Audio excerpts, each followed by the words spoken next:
is Lisa Hepner, and I have a campaign called Project Meditate. And the goal of Project Meditate is to help you develop the habit of meditation. Now, there are going to be a series of shows that will provide you simple tips and ways that you can really develop the habit of meditation.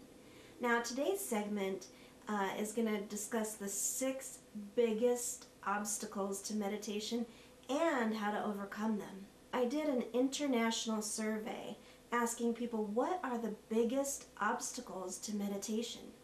And I received over 400 responses from people in 46 different countries around the world. People from Iran, people from South Africa, Australia, Canada, the United Kingdom, and of course all throughout the states in the United States. So I received a bunch of responses from a lot of different people on the biggest obstacles to meditation. And I'm going to go over the top 6 with you right now and share ways that you can overcome those obstacles. Now, the first biggest obstacle that people face by far, the majority of people said they don't have enough time. They don't have enough time to meditate. We're busy people.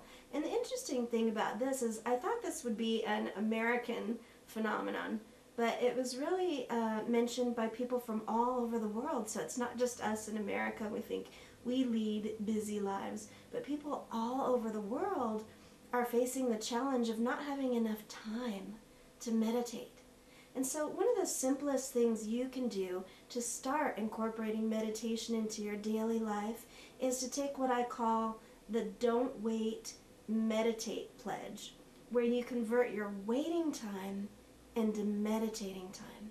Now, I'm going to go over this in detail in another segment on the tips to incorporating meditation into your daily life, but just know that you don't need time to incorporate meditation into your life. It's those daily moments throughout the day that you can bring your meditation into.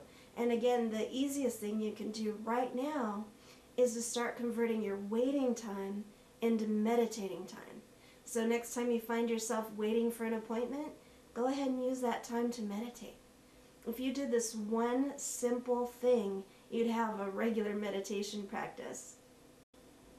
Now, the second biggest obstacle to meditation that most people face is the lack of self-discipline.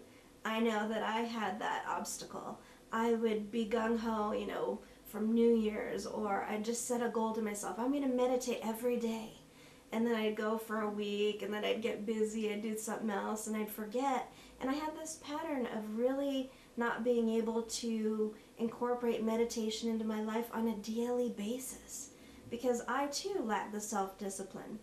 So what I did to overcome this obstacle is I started a 21-day meditation circle where we basically get together for 21 days in a row and we meditate on the phone via teleconference together. Now, I know this sounds funny over the phone, but you can find out more information about this at the projectmeditate.com website. But it definitely is fun and it can be done. And the great thing about this 21-day program is that it holds you accountable to show up for those 21 days, and it takes really 21 days to make a habit. So for that 21 days, you're expected and you're held accountable to show up and meditate. Now, I'm not saying that you have to join the program that I've created. That worked for me and that has worked for others. But you can get a meditation partner. Find a coworker, a friend, a spouse, a partner, someone that wants to meditate also, and form a partnership. We're going to meditate together after work every day at 5 p.m. for 15 minutes in your office.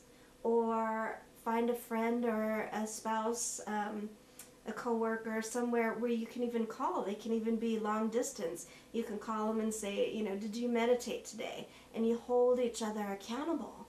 So I'd recommend finding a meditation partner.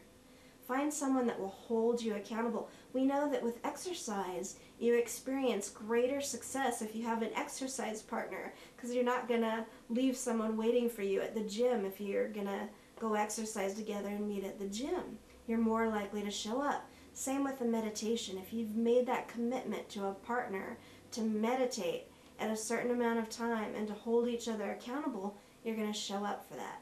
So a simple thing you can do if you're experiencing lack of self-discipline is to get a meditation partner.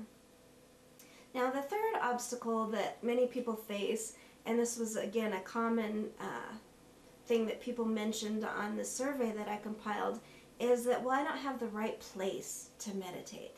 And I know I've been guilty of this in the past, thinking, I need a special chair, or I need a special room with candles and a fountain, or I need a special cushion, a special room in my house that's quiet. And a lot of people do this. A lot of people use that as an excuse to not meditate. Well, I'll meditate if I have the right place. And again, if we start doing that, we may never meditate, because really, will we ever have the right place? Now, the wonderful thing about the way I talk about meditation is that you don't need a certain place to meditate, because meditation is really about being truly present in the moment. You can do that anywhere. And in fact, for the taping of this segment, you notice that I'm in a very sterile environment. There's not pictures, there's not any fancy chair that I'm sitting in. I'm actually in my office. There's no candles or background music, because really you should be able to meditate any place and any time. You can even meditate in a crowded mall. So again, I'd invite us to really think about that if we've been using that excuse that, well, I don't have the right place to meditate, that there will never be a right place to meditate, that you can meditate where you are right here and right now. Any place, any space can be your meditation.